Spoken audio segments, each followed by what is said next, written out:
If you're listening to this right now, then you're exactly where you need to be. Let your shoulders soften. Let your breath fall into its own rhythm, no rush, no force, just gravity doing what it has always done. Tonight, we're not just floating towards sleep. We're slipping into a memory that may or may not have happened, a memory the earth itself might have buried too deep to find. Or perhaps, it never stopped whispering it at all. The story I'm about to tell is not found in textbooks or fossil beds.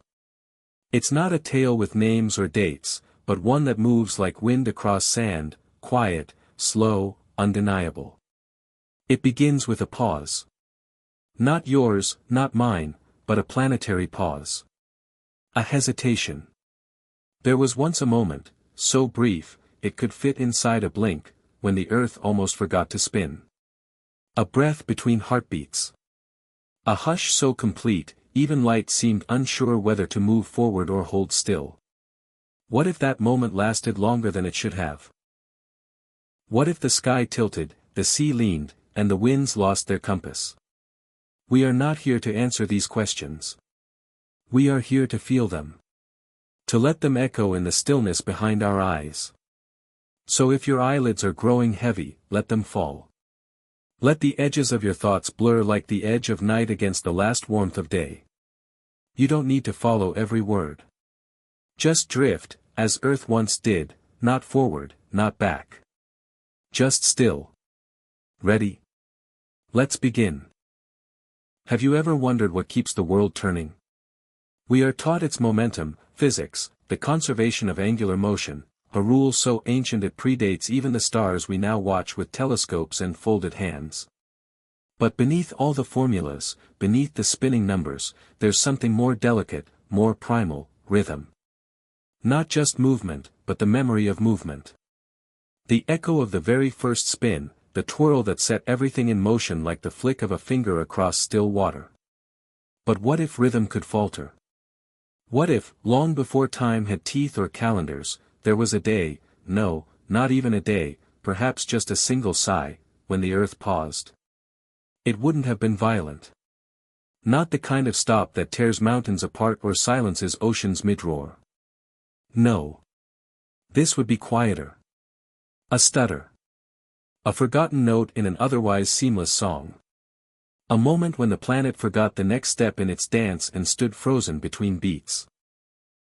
And if such a moment existed, how would we know? Would the rocks remember it? Would ancient minerals whisper of strange alignments, magnetic scars, or fossilized ripples stilled too soon?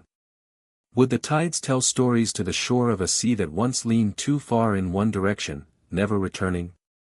Or perhaps, the memory lingers not in evidence, but in longing. In the strange ache we feel when we watch the horizon and feel the earth beneath us and yet, sometimes, sense that nothing is truly moving at all. Could the planet have forgotten itself, just once? Could the sun have stalled in the sky, painting half the world in endless gold and leaving the other half to sleep beneath an unmoving veil of night?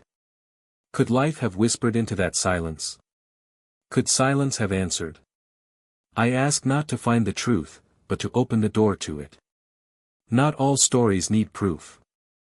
Some only need a listener. Someone willing to sit at the edge of the fire, eyes half closed, and let wonder take the shape of possibility. Because maybe the greatest question is not whether it happened. Maybe the question is, what did the earth hear in that silence? Close your eyes for a while longer, and let the concept of time loosen its grip on your chest. You won't need minutes here, or hours. No clocks tick in the place we're going. There is no before and after here. Only during. We are returning, not to a specific era, not to a century carved in stone, but to something older than ages. A pause that predates memory. A breath that lingers at the seam between night and day. Imagine standing at the line where sunlight meets shadow, not at sunrise, not at dusk, but somewhere in between, stretched out forever. Above you, the sky does not change. It is stuck, halfway lit, halfway dim. The stars do not move. The sun hangs in place like a thought suspended mid-sentence. The moon is lost, or perhaps hiding. Beneath your feet, the earth is still. Not dead. Not frozen. Just, still. You can feel it, not like a sudden stop, but the absence of movement, like the hush that follows a held breath. A sense that something, somewhere, has forgotten what it was just doing.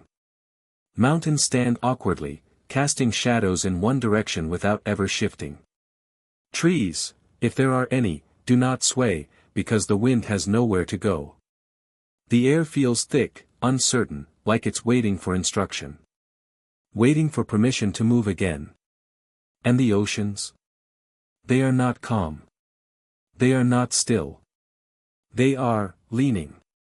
As if the water remembers that it was in motion, and now doesn't know where else to go. The tides have begun to slide, not rise, not fall, but slide, as if the sea itself is unsure whether to run away or reach inward. Coastal lines are swallowed on one side of the world, exposed on the other. Shorelines bend into shapes they were never meant to hold. You are not watching a disaster. You are witnessing a forgetting. The planet doesn't groan, doesn't scream. It doesn't ask for help. It merely holds itself. Clutched in a moment so intimate, so impossibly quiet, it feels like a secret never meant to be spoken. And in that stillness, you begin to feel the absence of rhythm. No sunrise is coming. No nightfall is falling. You are suspended inside a single note of a song that once turned worlds. The question now is not how long this moment lasts. The question is, what begins to change, when nothing else does? Imagine a world where the sun no longer rises, where it does not set. A world divided not by time, but by silence and fire. On one half, light reigns with a tyrant's patience.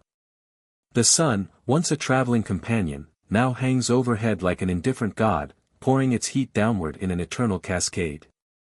The land below begins to change, not by growth, but by surrender. Soil splits into pale mosaics, its moisture rising and never returning. Cracks open slowly, like ancient mouths forming prayers in tongues no wind will carry. Stones bake until they forget their weight. Rivers curl into themselves, their beds fossilizing mid-thirst. Vegetation, if any ever dared to grow, has turned to ghost-thin husks. Trees stand like sculptures, neither living nor dead, but trapped in the idea of reaching. And then there is the other side. The night half. Here, no starlight dares to shimmer. The darkness is not cold, not entirely, it is deep, like a forgotten lake with no surface. What little heat existed has long since curled up in corners of the earth like sleeping cats that never wake. The air has thickened into a breathless sheet, and frost creeps with quiet fingers across stones that never warm. But it's not the cold that chills you. It's the inertia. The way nothing stirs. Not wind. Not sound. Not even the shadows. Mountains cast no shadows here. For there is no light to birth them. Valleys become bowls of silence. The kind of silence that presses gently on your chest and asks if you're really, truly alive. And in between the two, a narrow band, a twilight scar that wraps the planet like a belt of indecision. Neither day nor night. Neither warm nor cold. This belt pulses faintly with tension, as if the planet itself is holding back a breath, trying to decide which side to fall toward. Weather systems collapse in confusion.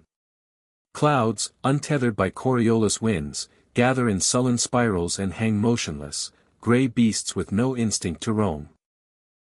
Thunder rumbles, but only as a memory. Lightning strikes, but the flash does not fade. It lingers, etched across the sky like a crack in the firmament. This is not apocalypse. This is interruption.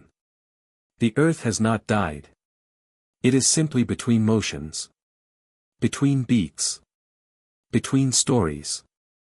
But no world can remain still forever. Something always yields, stone, sea, sky, or memory. And in this unmoving world, that slow unravel has already begun.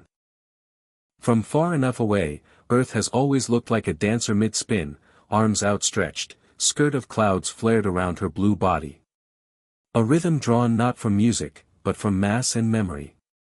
But now, look again. She has stilled. From the silence of space, she no longer twirls. Her oceans have shifted to one side, swollen like teardrops pushed by an unseen hand. One hemisphere glows unbearably under the locked stare of the sun, while the other withdraws into shadow, cold and unreadable. She is no longer a planet in motion. She is an eye that no longer blinks. Around her, the stars carry on. Jupiter spins faster than a storm. Saturn's rings continue their endless ballet. Moons rise, fall, orbit like questions without punctuation. Even Mercury, small and scorched, hums its slow rotation like a prayer against the void. But Earth? Earth is, listening. And so is the moon. Our companion, once cradled by tides and tethered to Earth's heartbeat, now circles a partner gone rigid. Her path becomes confused. She does not fall away, but she leans in, closer than before, uncertain. Her pull no longer drags oceans across continents. Instead, it folds them, pulling salt and silence in strange, spiraling heaps. The gravitational field ripples, not like waves, but like a forgotten melody being hummed too slow. The Earth, no longer spinning, has become uneven in her pull. A lopsided magnet in a gallery of perfect revolutions. And yet, the sun waits. It does not punish her. It does not retreat. It simply pours light in a steady stream onto the face turned toward it, like a story still being told to a sleeping child. In the great canvas of night, Earth is now a smear of contrast. Half gold. Half obsidian. And in the middle, a fragile ring of dusk, soft, bruised, trembling. Other planets may take note. Or perhaps they don't. Perhaps they've seen this before. Perhaps, in the long breath of cosmic time, all worlds pause at least once. To wonder. To remember. To forget. From space, you'd never hear her stillness. But you might see it. You might see the way her shadow no longer dances on the moon. You might see the curl of her weather-frozen mid-turn. You might see the light catch the edge of her stillness like dust caught in morning sun. You might see, for once, the exact moment a planet decides, not to move. Beneath the silence, the Earth still breathed. But the breath had changed. Its surface, what we call crust, but what the planet calls skin, had always been in motion. Plates drifting, colliding, sinking, rising. An elegant, if chaotic, dance of heat and hunger. Continents had never truly rested, they drifted like ideas between thoughts. But now, with the spin paused, the rhythm vanished. Without rotation, the forces that once pushed and pulled, gently, constantly, suddenly hesitated. And in that hesitation, pressure began to gather like whispers beneath glass. Deep below the surface, magma, liquid memory of the planet's formation, pooled in confusion. It waited for cues that no longer came. No centrifugal release, no subtle tilts. Only wait. Stillness. Imbalance. And the crust? It began to feel it. Imagine a porcelain shell wrapped too tightly around a swelling dream. Fractures appeared, not all at once, not loudly, but slowly, like veins creeping across a frozen lake. Mountain ranges groaned inward. Valleys slumped, trying to remember how to rise. Where plates once slid past each other in graceful friction, now they locked. And when they finally gave way, it wasn't with a jolt, but with a long, aching sigh. A tear down a seam that had always held. These weren't earthquakes in the way we know them. These were rearrangements. A resorting of memory. Tectonic nostalgia, trying to find a new position in a world without spin. Along the fault lines, molten rock whispered its way to the surface. Not with fury, but with deliberation, like letters from the deep finally reaching daylight. Volcanoes rose not to destroy, but to express. To write, in slow flame, the stress of a planet trying to hold still too long. And all across the crust, the temperature changed, not from within, but from above. One side scorched by endless sun, the other brittle with the cold of never-ending night. The crust stretched and cracked, one half curling like paper near fire, the other tightening in frost's grip. Between the two hemispheres, the twilight belt bore the worst. Here, the temperature gradients were sharp, shifting by hundreds of degrees over a few fragile miles. Rock didn't just crack here, it shattered. And from those fractures came steam. Gas. Hints of carbon and sulfur, of iron and ancient water. A new breath, escaping from the old skin. This was no apocalypse. This was adaptation. Earth, even without motion, would not accept death. It would shift. It would groan. It would invent new paths beneath its own skin, like a sleeper turning over in a restless dream. The crust had remembered something the sky had forgotten. Stillness is never forever. Before the pause, the oceans danced. They followed the moon's slow beckon, kissed the continents like sleepy lovers, and whispered to the shorelines in endless repetition. The tide was not just water, it was memory in motion. But then, the world stopped turning. And water, unlike stone, does not wait politely. Freed from the symmetry of spin, the oceans leaned. Not all at once, not with a roar, but gradually, with the persistence of something that remembers falling. Gravity, faithful but no longer balanced, took its chance. It began to gather the seas toward the day side, the half forever staring into the face of the unmoving sun. The water crawled, like shadows stretching at dusk, drawn not by panic but by instinct. And so the ocean slid. Slowly. Relentlessly. Away from the dark, toward the light. On the sunlit side of the planet, coastlines disappeared. Entire basins became bowls. The sea rose like a tide that forgot to stop, swallowing valleys and mountain foothills, pressing into cracks and caverns, becoming heavier with its own history. Cities would have drowned, had they existed. Instead, ancient sediments drank deeply of the returning salt. On the night side, the sea abandoned its stories. Shores cracked open and dried, barnacles turned to dust, and once dreaming reefs became brittle, ghostly ribs in the silence. Ocean floors became deserts, not of sand but of memory, where deep currents once curled like whispers, now only echoes remained. But between the light and the dark, in that thin band of twilight, something strange happened. Here, the ocean resisted. It formed long, coiling whirlpools where cold and warm fought without rhythm. The water became thick, syruped with minerals pulled from both fire and ice. Storms tried to form but forgot how to rotate. Waves rose and froze mid-gesture, sculptures of salt and sorrow. And yet, beneath the surface, life stirred. Tiny, blind organisms, too small to understand stillness, began to glow. Not out of hope, but out of habit. Bioluminescence bloomed in the depths like constellations lost from the sky above. They floated, drifted, turned in slow spirals, as if trying to mimic the rotation the earth had forsaken. Perhaps they did not notice the stillness. Or perhaps they carried movement inside themselves, like seeds that remember the wind. The oceans had not died. They had chosen a direction. Chosen motion where none was given. Chosen imbalance over silence. Because water, after all, is never truly still. Even in the deepest, darkest trench, it moves, molecule by molecule, whisper by whisper. And on this paused earth, the sea became the last heart still beating. Above the oceans and the cracking land, the air hovered, uncertain, heavy, and confused.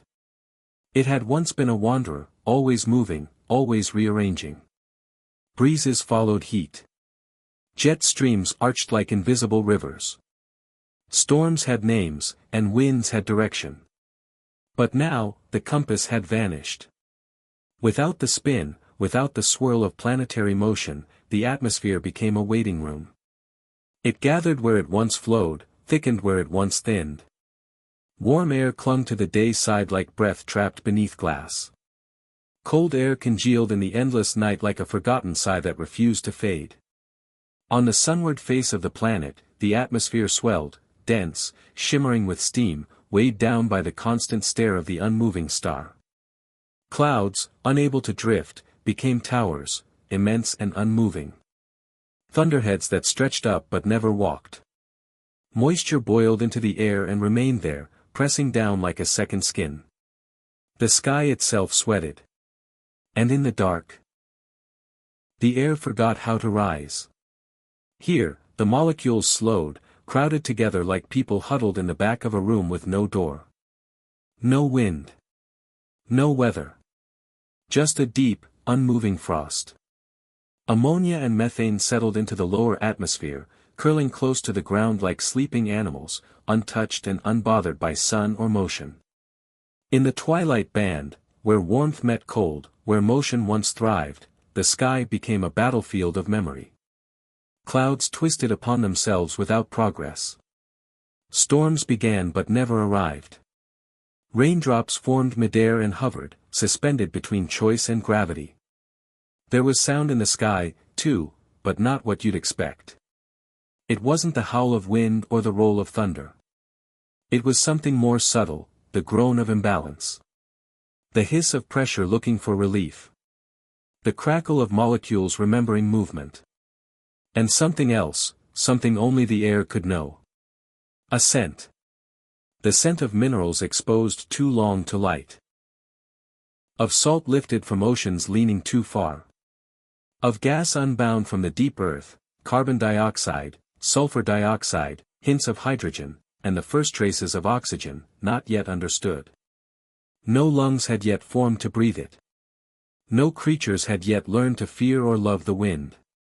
But the air was already writing futures, layering chemistry like chords in an unfinished song. Because even in stillness, the sky was becoming. It was brewing things that had never existed. Not from intent, but from pressure. Not from life, but from possibility. It did not move, but it waited. And waiting, sometimes, is the first form of transformation. The earth had stopped spinning. But the air remembered how it used to dance. And in its stillness, it began to imagine new steps. It began somewhere no light had touched.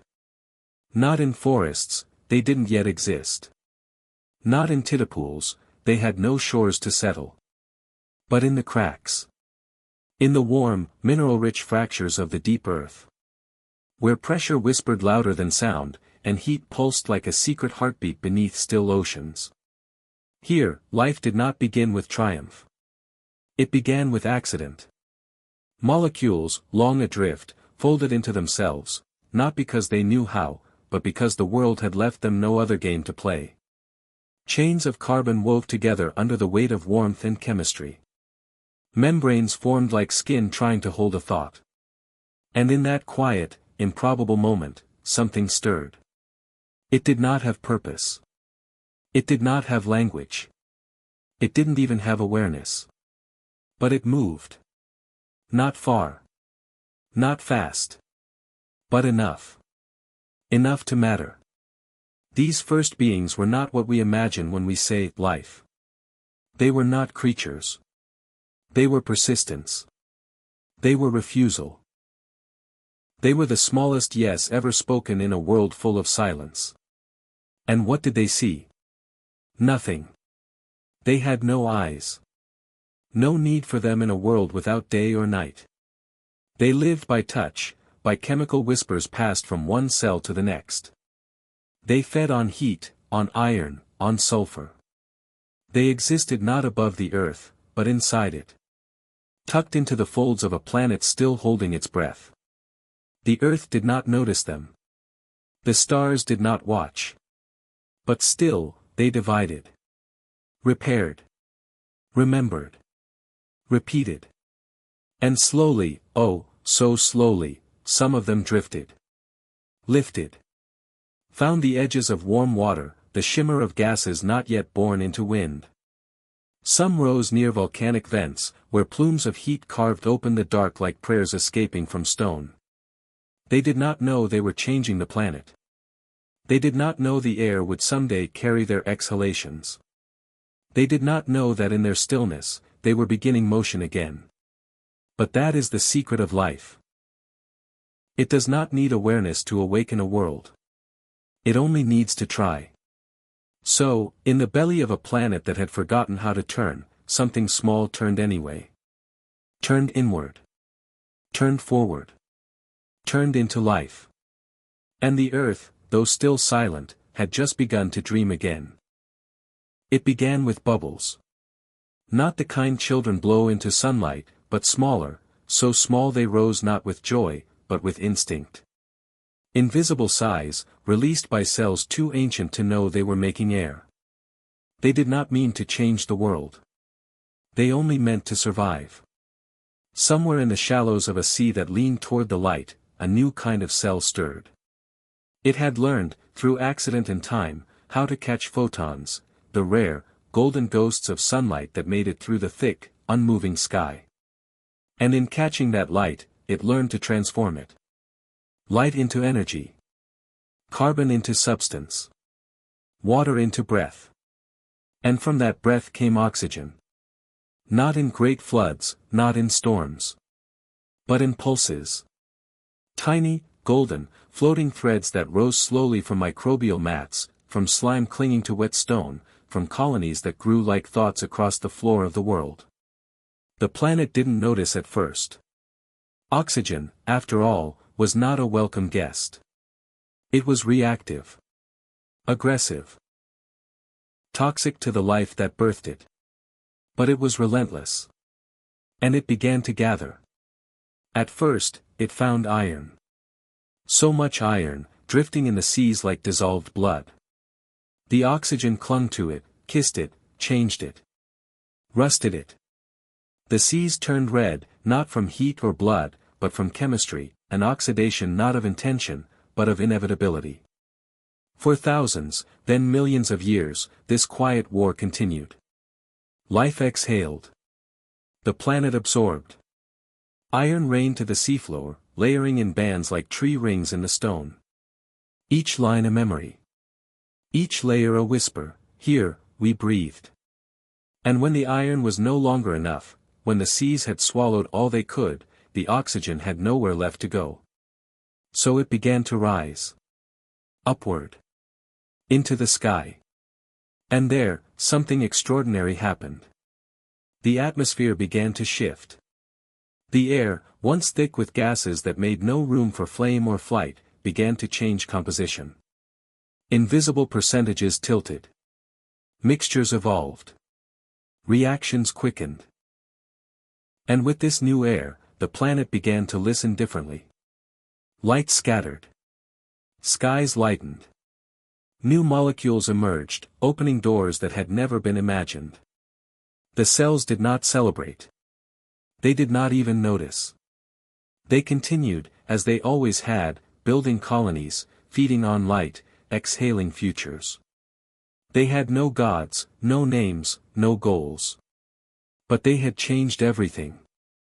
And all of it in silence. In a world that had forgotten motion, they had introduced transformation.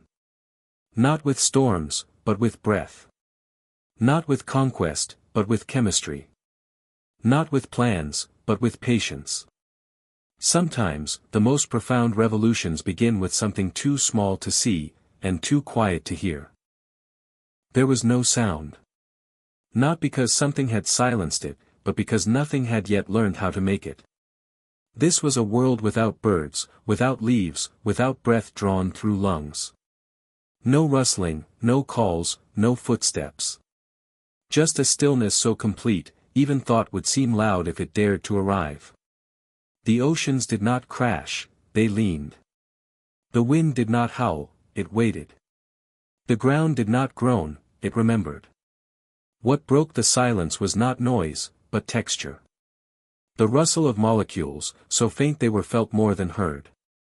The pop of a gas bubble rising through ancient mud. The soft crumble of stone reshaped by temperature. These were not sounds in the way we understand them.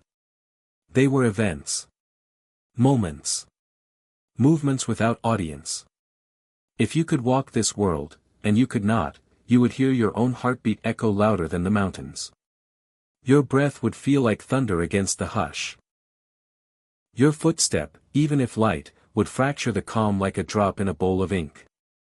The sky was quiet not because it had nothing to say, but because it had not yet learned the language of wind. Clouds floated, unmoving.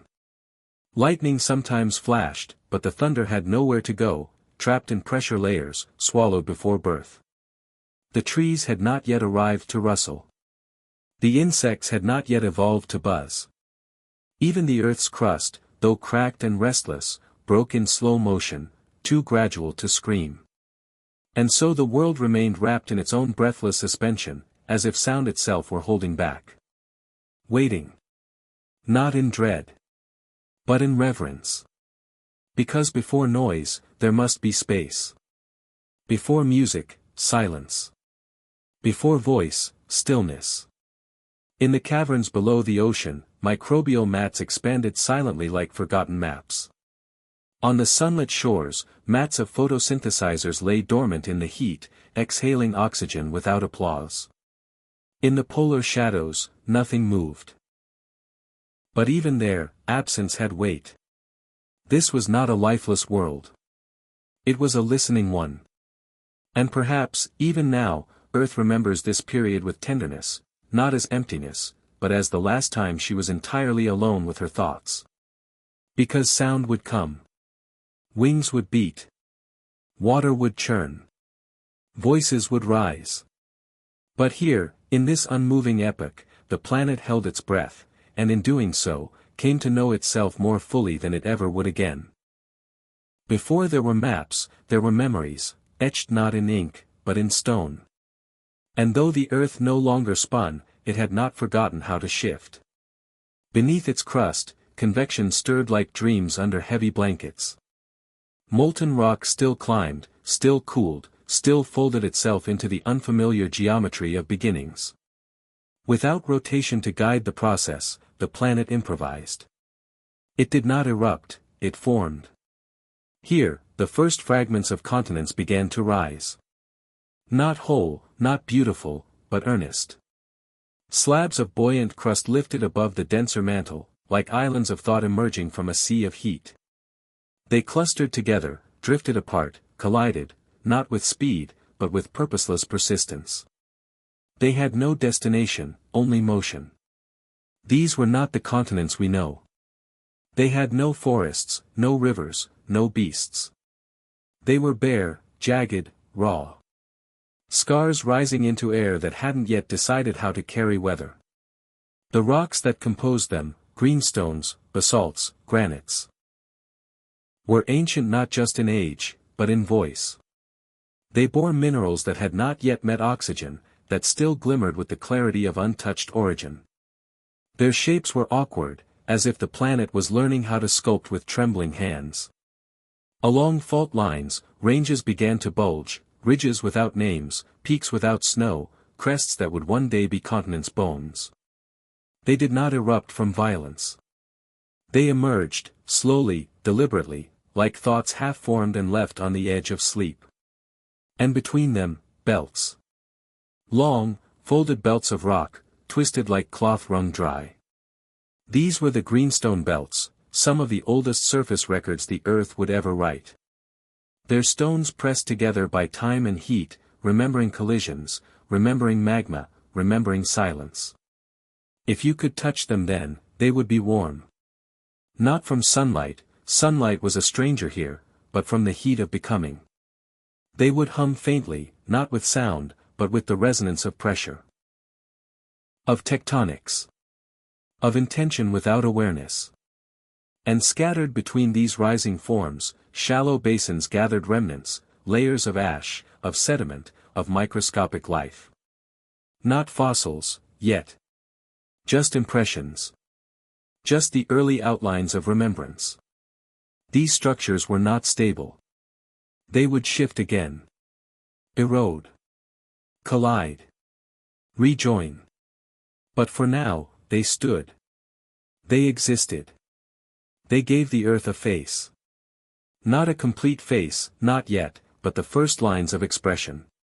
The first arch of brow. The first suggestion of bone beneath skin.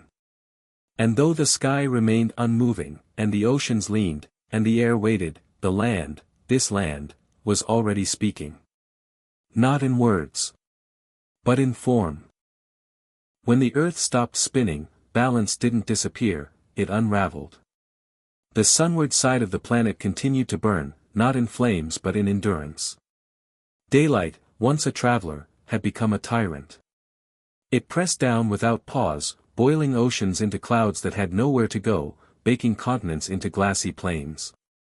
The air grew thick with vapor and volatile gases, swirling in place like a fever trapped inside a sealed room. Temperatures soared, not in waves, but in plateaus. There was no hotter tomorrow, because there was no tomorrow. Only the same, relentless now. On the night side, cold had settled into permanence. It crept into rock, into the bones of continents, into the breathless silence that covered every valley. Ice didn't fall from clouds, it formed from stillness. The atmosphere itself grew dense and brittle, pressing down like sleep that has forgotten how to wake. Between these two extremes lay a narrow strip, a twilight zone not of wonder, but of warfare. Here, the planet's contradictions clashed. Heat met cold without ceremony. Moisture collided with vacuum. The atmosphere buckled, twisted, reassembled itself into impossible shapes. Cyclones began to form, but they spun slowly, drunkenly, lacking direction. Storms towered high but could not move. Raindrops formed, hovered, and evaporated midair. Lightning arced sideways across pressure gradients. Nothing followed a pattern. Nothing belonged. But in this chaos, something new began to emerge. Greenhouse gases, methane, carbon dioxide, sulfur compounds, rose and layered into the sky. Not from industry, not from fire, but from the breath of the earth itself, volcanoes, vents, deep fractures bleeding out the gases of memory. And without rotation to mix and scatter them, these gases lingered. They formed blankets. Veils. Invisible traps. In the day, they kept heat in. In the night, they kept cold from fleeing. Slowly, subtly, the temperature gradients began to wobble. Not soften. Just shift. And this, too, became a rhythm. Not a gentle pulse, but a raw lurching back and forth between states. The planet had no seasons, no spring to awaken, no fall to fall into. Instead, it had waves of imbalance, sudden warmth, sudden freeze, sudden pressure collapse. These weren't weather events. They were the planet's way of relearning motion without rotation. And deep within this volatile pattern, pockets of stability formed, brief, small, and precious. Places where temperature, chemistry, and light met in fragile truce. Where life could not only endure, but explore. Mutate. Diversify. The earth was no longer just surviving its stillness. It was beginning to respond to it. Not with spin. But with breath. With chemistry. With heat and cold trading secrets across the skin of a planet that refused to stay the same. This was not yet climate as we know it. But it was the beginning of story told in temperature. And the planet, tired, lopsided, luminous, was finally learning how to speak in degrees. Every silence has its edge. Every stillness has its breaking point. And for Earth, it came not as a roar, but as a rearrangement too large to reverse. The oxygen, once a whisper in the deep, had grown loud in chemistry. Its accumulation, slow and invisible, had reached a threshold. What began as bubbles became balance. What began as poison to the old world became promise to a new one. This was the planet's first betrayal, and its first offering. As oxygen filled the seas, the microbes who birthed it began to perish. Their ancient metabolisms, fine-tuned to a world without air, choked on their own creation. Extinction bloomed like frost across warm stone, quiet, absolute, beautiful in its cruelty. But this was not the end of life. It was the narrowing that made evolution possible. In the oxygenated seas, new chemistries emerged. Energy could be drawn more efficiently. Cells grew more complex. Membranes thickened, internal structures evolved, and somewhere, deep in the silt, the first true eukaryotes unfolded like a thought too large to hold in one breath. Above, the atmosphere shifted from a shield of suffocating gases into something else entirely. It began to refract light differently. Scattered blue into the sky. Let gold pour through the dawn. The firmament changed color, and with it, the emotional tone of the planet. The sun no longer glared down in harsh white. It shimmered, broke, danced across water. The sky, once gray, or red or opaque, became what we now call blue. But not just in color. In spirit. A blue that signaled not just light, but change. And as the skies transformed, so did the earth beneath them. The lopsided oceans began to redistribute. Slow, hesitant shifts in planetary mass created micromovements, tilts, pulses, suggestions of a rotation not yet resumed but no longer entirely absent. Tectonic collisions grew more confident. The greenstone belts folded tighter. New supercontinents whispered themselves into shape. Volcanoes erupted with less desperation, more rhythm. The earth had not begun spinning again. But it was no longer content to wait. Even the moon, ever faithful, tugged at this stillness with quiet persistence, drawing the planet toward motion with each tide, each eclipse, each whisper of gravity. There was no ceremony. No light in the sky. No trumpet in the wind. But the change had come. The world that had once stood still was now, committed. To breath. To evolution. To complexity. To history. There would be no going back. Not to silence. Not to symmetry. Not to the pause before breath. The earth had tasted transformation. And it would never again be the same. And now, here you are. Not at the beginning. Not at the end. But standing, breathing, on the surface of a planet that remembers. You walk across continents that rose from silence. You drink from waters once piled high on one side of the earth. You breathe air that was built, molecule by molecule, by invisible ancestors who never knew your name. Every gust of wind is an echo of a stillness broken. Every tide is the memory of an ocean that once leaned and waited. Every sunrise is proof that the world remembered how to turn. Look up. That blue sky. It is not a default. It is not inevitable. It is the result of chemistry, of oxygen and scattering, of balance and betrayal. It is the visible evidence of a world that passed through fire, shadow, and silence, and emerged colored by memory. The ground beneath your feet is stitched with stone that folded during the pause. The very minerals in your blood, iron, calcium, zinc, were shaped by those first tectonic sighs. The patterns in your lungs, your cells, your thoughts.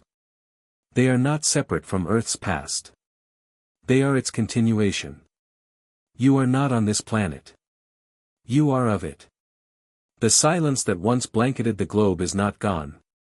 It hums beneath everything. In caves. In deep-sea trenches. In the pauses between heartbeats. In the stillness just before sleep. Sometimes, if you listen closely, you can feel it. That long, impossible moment when Earth forgot to spin. When everything stopped, and yet nothing ended.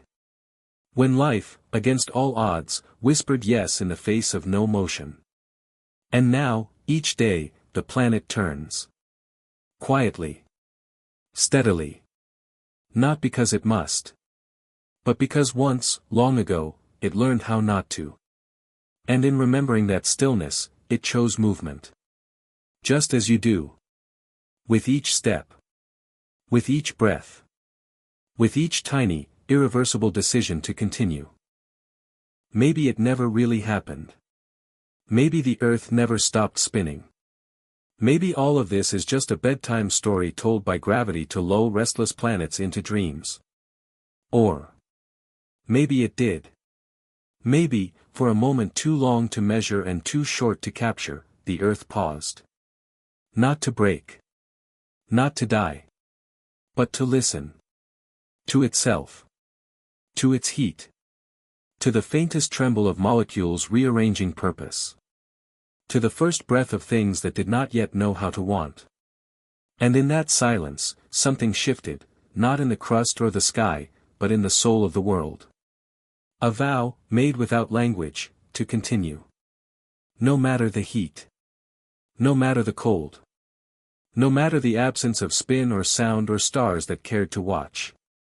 Because maybe that's what makes a world, not its size, or speed, or orbit.